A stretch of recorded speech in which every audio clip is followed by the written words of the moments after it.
Assalamualaikum warahmatullahi wabarakatuh. Bertemu lagi bersama saya di sini, Helmi Sastini.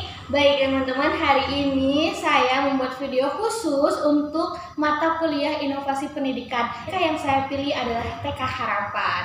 Untuk itu, mari kita lihat keseruannya seperti apa. Dan tugas ini adalah tugas UAS dari mata kuliah tersebut. Happy watching. Di sini ada Ibu Syifa. Silakan Bu, perkenalkan diri. Perkenalkan, nama saya Ibu Syifa. Saya di sini sebagai tenaga pendidik untuk anak kelompok B. Nah, seperti itu teman-teman. Jadi kita di sini akan mengusung tema bebas bercengkrama. Jadi harus ada kehangatan dan masih tetap social distancing. Di sini ada bangku kosong, jadi aman sekali. Dan di sini juga masih ada hand sanitizer ya. Ibu, di sini ada beberapa inovasi. Inovasi apa yang sudah terimplementasikan di TK ini? Kalau di sini kan kalau tenaga kependidikan ya udah cukup gitu ya, kebetulan.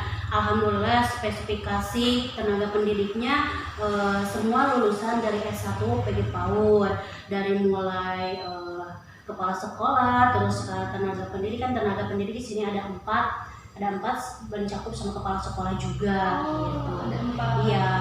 Dan semuanya itu sudah SPD, Bu? Iya, alhamdulillah. Alhamdulillah, berarti sudah keren akreditasinya. Ya. Kita nanti akan berbicara menyinggung sedikit terus ya. sekolahnya juga alhamdulillah udah akreditasi B. Wah, sudah Ya. akreditasi B. Itu sangat jarang di sini ya, Bu. Karena Iya. kan sangat sulit bagi kita. Nah, Mungkin. Kan kalau gitu. misalnya orang-orang kota memang akreditasi lebih dari itu harus. Kalau di Iya. sini kayak wow gitu, keren. Iya. Bisa sejauh ini ya. Alhamdulillah kan emang dari semenjak dulu juga kan dulu pernah akreditasi C, ya mungkin karena dari segi sarana prasarana kesiapan juga kan harus disiapin administrasi ini itunya, dokumen-dokumennya kan harus lengkap gitu. Kebetulan pas kemarin akreditasi lagi gitu, alhamdulillah mendapatkan nilai B gitu. Iya. Terus model pembelajarannya ini seperti apa ya, Bu, kalau boleh tahu? Kalau di sini model pembelajarannya ya sekarang kan lagi daring ya, Di PJJ ya, Nah, ada PJJ itu, belajar jadi jarak jauh. Iya, jadi kalau misalkan kalau lagi PJJ itu pasti menggunakan di sini aplikasinya WA aja. Ya disesuaikan WA dengan aja. kondisi orang tua di sini dari sebelah. Jadi hubungan masyarakatnya juga kita diperhatikan. Nah, ya. itu dia. Jadi sekarang misalkan pengen gimana sekolah gitu ya, peraturan dari sekolah harus kayak gini, enggak gitu, tapi lihat lagi ke situasi di orang tuanya gitu, apakah mendukung enggak. Jadi ya alangkah baiknya ya udahlah Bu, misalkan gini ya, ke orang tua juga gimana lah Bu, baiknya pengennya pakai aplikasi apa gitu. Jadi yang mudah aja ya WA. Jadi komunikasi dengan orang tua juga terjalin dengan baik. Nah, seperti itu. itu. Ini kan anak-anak itu kan tidak boleh ke sekolah ya. Jadi harus guru yang memvisit ke rumahnya gitu, berkunjung. Soalnya kan anak usia dini itu kan nggak bisa dijejali dengan tugas harus kasihnya. Harusnya guru itu datang ke rumah, mengontrol anak, gimana caranya pendekatan ke anak. Kan di sekolah di TK itu kan pendidikan anak usia dini itu kan bermain sambil belajar. Iya. Jadi belajar calistung juga kan harus bermain sambil belajar gitu. Iya. Oh, jadi bisa saya simpulkan berarti TK ini bukan tempatnya untuk sekolah mungkin ya tempatnya. Iya. Tapi untuk mengenalkan anak-anak bagaimana hal-hal yang baru. Kalau berbicara tentang pembelajaran pasti di sini ada yang namanya kurikulum ya, Bu. Iya. Nah, kurikulumnya itu seperti apa? Atau mungkin ada beberapa tema yang menjadi andalan nih di TK ini untuk mengembangkan bakat anak gitu. Ya, alhamdulillah sih kalau di sini dari segi kurikulum yang udah mencakup ya udah menggunakan kurikulum 2013 gitu. Terus kalau tema andalan paling di sini kan dilihat dengan situasi lingkungan di sini, mengambil yang paling utama itu dengan tanaman. Karena apa?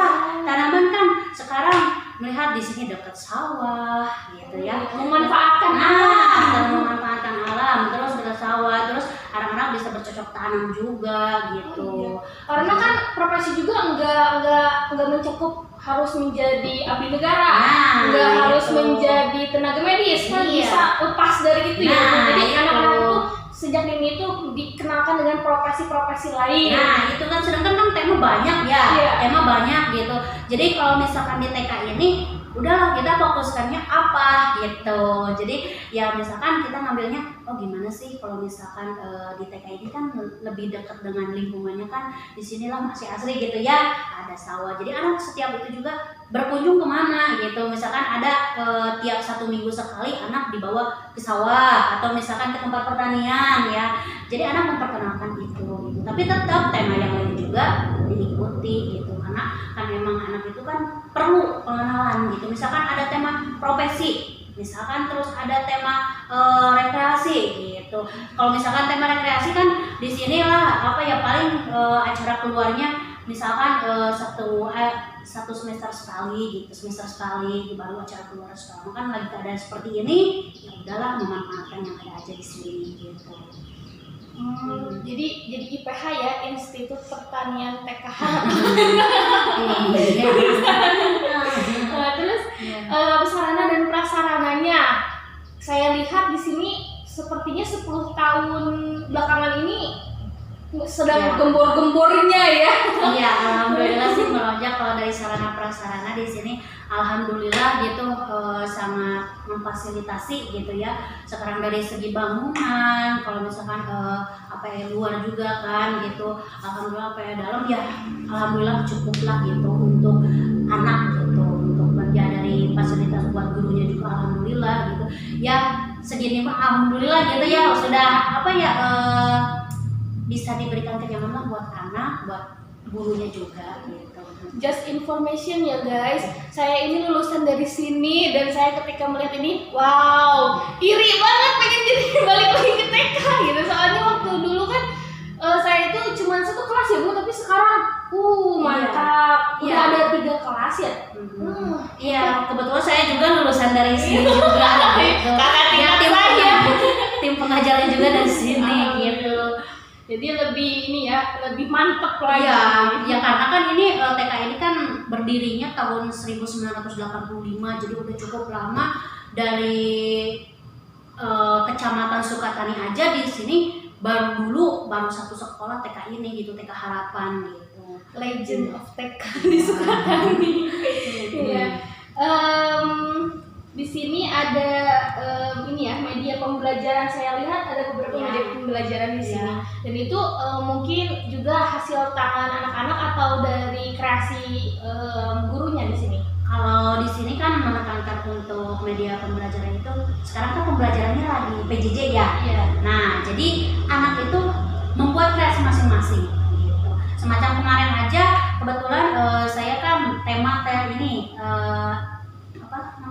telekomunikasi, ambilnya ada TV ini. Langsung Bu disediakan apa? Enggak, jadi bikin anak-anak bikin masing-masing semuanya ya, diikuti sama didampingi sama guru dan orang tua gitu. Jadi hasilnya diantarkan disimpan di sekolah gitu. Ya contohnya seperti inilah gitu ya, di sini ada hasilnya gitu. Kalau di sini kan saya aja ya, jadi otomatis kan saya perlu lah gitu ya tiap minggu evaluasi, karena di sini kebetulan ada anak yang ABK juga, kebetulan itu anak didik saya gitu. Iya, sedangkan kan ini sekolah TK ini kan bukan sekolah inklusif ya, gitu, bukan inklusif. Ya, bukan inklusif karena tetap aja mau tidak mau kan sekarang sekolah itu lembaga pendidikan itu harus mampu, gurunya juga kayak anak itu, gurunya juga harus mampu bahwa anak ABK itu bisa nggak sih berhasil. Tapi alhamdulillah anak ABK itu ya walaupun udah 2 tahun sama saya didik sekarang, 2 tahun sekarang, alhamdulillah berhasil. Ya. Ini Bu, apa misalkan kan ABK itu pasti ada kesulitan bagi kita untuk menyesuaikan dan perkembangannya juga berbeda dengan anak-anak normal lainnya gitu. Jadi kan ini udah 2 tahun. Adakah misalkan sharing ya Bu ke Helen takutnya gitu Helen juga ketika nanti mengajar menemukan ini gitu harusnya seperti apa? Ya pertamanya sih saya juga kan ini baru tantangan awal saya gitu ya. Saya baru mengajar di sini, barulah gitu mengajar anak yang ABK gitu. Pas pertama melihat anak itu, apakah saya bisa berhasil enggak gitu. Kebetulan ya saya sharing sama ahli yang dari psikolog. Oh, ibu juga belajar lagi. Nah, itu dia. Penting, teman-teman harus belajar Iya, lagi. harus belajar lagi gitu. Iya, saya juga konsul lah gitu ya. Konsul. Jadi seakan-akan kayak saya yang ABK aja, kayak saya orang tuanya gitu ya. Tapi kan ini untuk keberhasilan anak juga. Karena saya juga gimana caranya sih saya sebagai pendidik gitu untuk melerai gitu, jangan sampai ada bully gitu. Anak yang seperti itu sebenarnya tidak boleh disudutkan, tapi dengan kita didapati dirangkul gitu. Tapi alhamdulillah gitu ya, dengan apa ya sekarang komunikasi atau misalkan ya dari orang tua, terus dengan gurunya juga gitu ya. Ya intinya ya dengan guru kelasnya juga gitu ya, alhamdulillah bagus lah gitu komunikasinya gitu saya dengan orang tuanya anak yang ABK itu. Jadi kebetulan kan di TK ini, jadi anak sebelum masuk itu kan ditanya dulu ke orang tuanya, ibu mau nggak ikut ke psikolog gitu. Jadi nanti kan kalau misalkan anak udah tes gitu ya dari itunya, kelihatan kan nanti dari IQ-nya, jadi nanti bisa konsul dengan gurunya. Jadi misalkan bu ini mah harus kayak gini pembelajarannya, yang anak ini mah harus, walaupun anak semua normal pasti berbeda-beda. Berarti ada parenting. Nah itu kan penting kan kalau di TK itu kan harus ada parenting juga gitu. Disarankan gitu. Jadi biar nanti kan kelihatan kalau misalkan anak usia dini, misalkan nanti kedepannya si anak ini apakah harus kayak gini gitu. Jadi ya saya juga bisa berhasil mendidik anak itu gitu ya. Ya dengan saya kemarin ngobrol dengan ahli psikolognya gitu, bu ini anak harus terapinya kayak gini dan gitu. Oh iya ya dilaksanain, ternyata alhamdulillah gitu.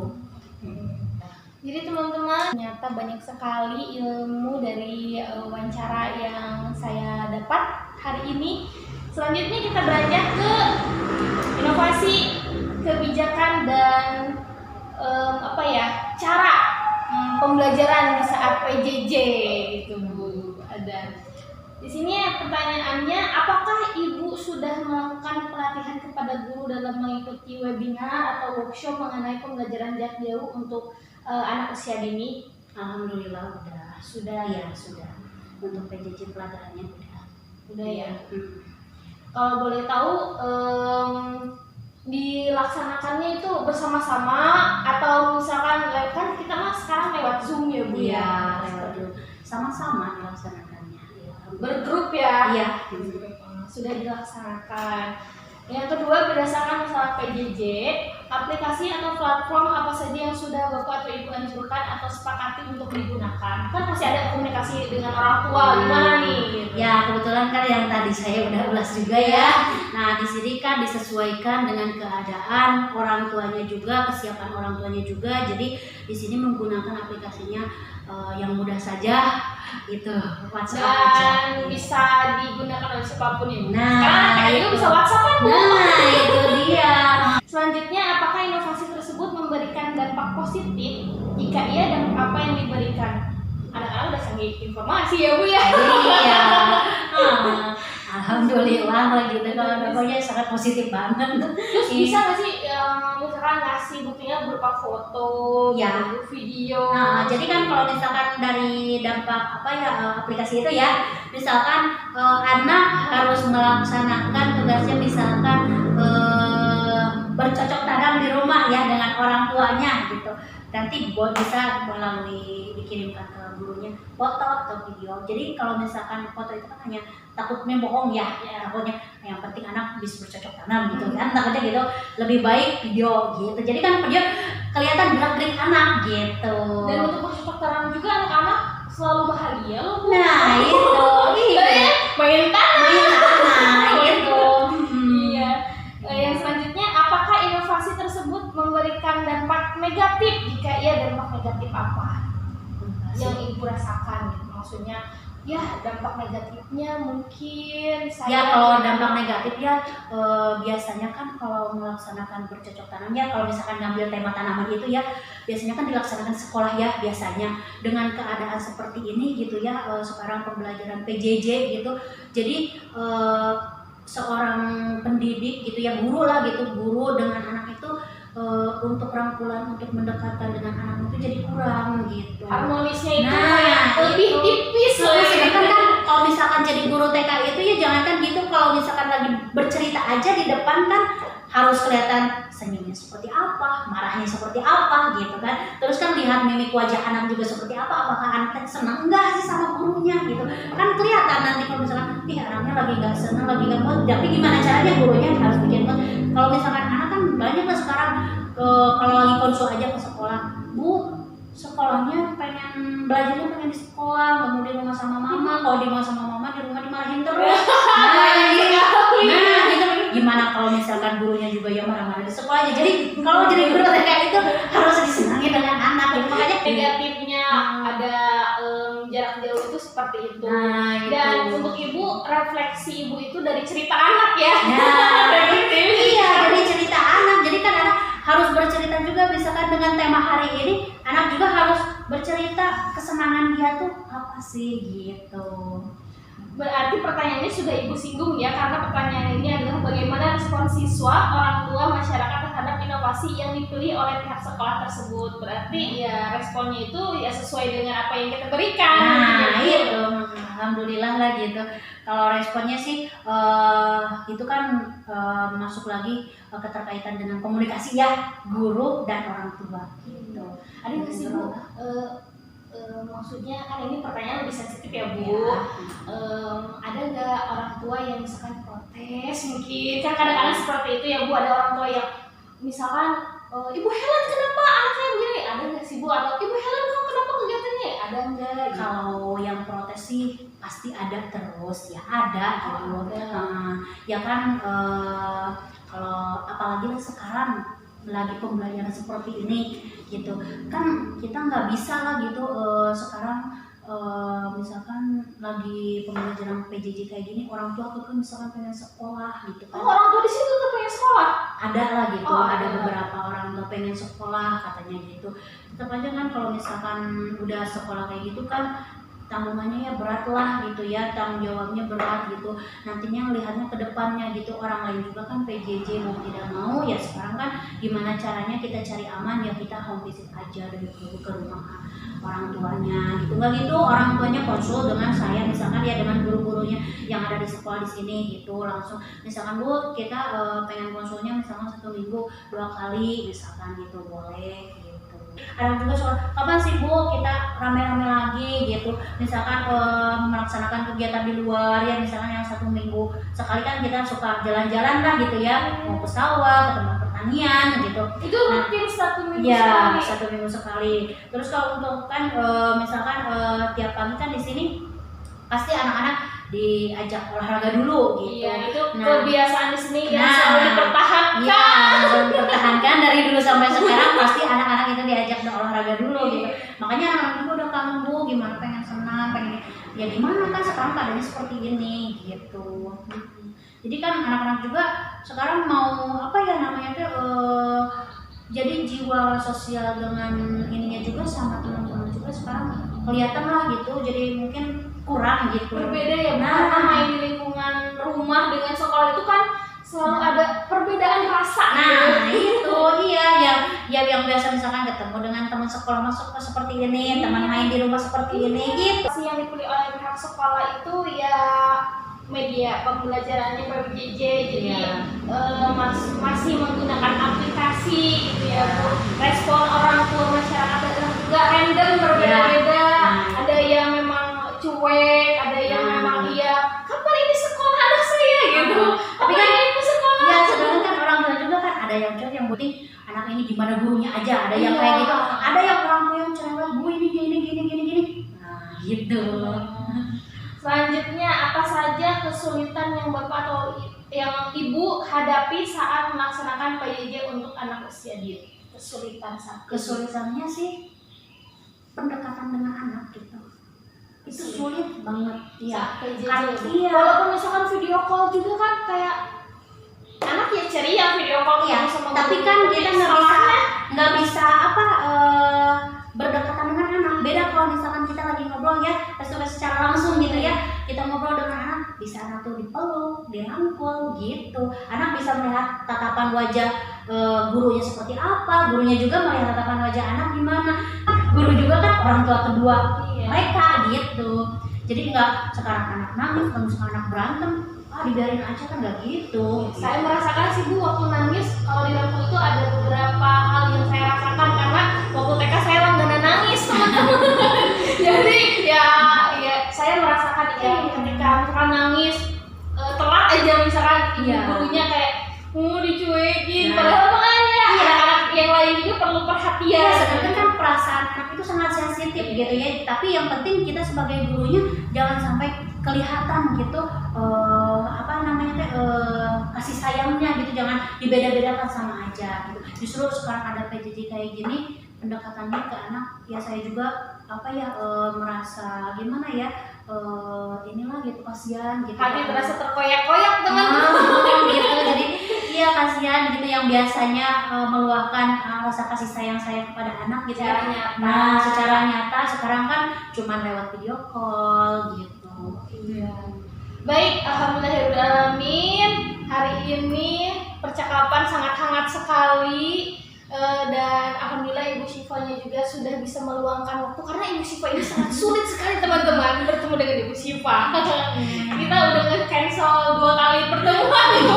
Ya mohon maaf karena minggu-minggu kemarin saya banyak keperluan gitu. Kemarin aja kan mau ada rencana kan, malah ada rapat, ya udahlah gitu. Kebetulan hari ini juga saya makanya ngambil pagi-pagi gitu, siangnya udah ada. Hebat sekali, masih muda, berkarir, berkarisma, keibuan.